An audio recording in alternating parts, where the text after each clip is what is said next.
Hi, welcome back on a new video about Google Education, and today we're taking a look to Google Sheets. So you are on Google right now, you take a look in the corner, the 9 little dots, click on it and go on Sheets. Sheets is good to create charts. So you take a new one. And if you know Microsoft Excel, it's basically the same thing.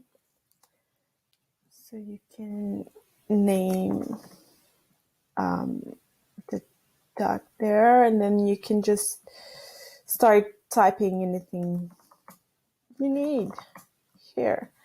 And once again, you have everything to make it look prettier if it's needed. And yeah, so that's Google Sheets.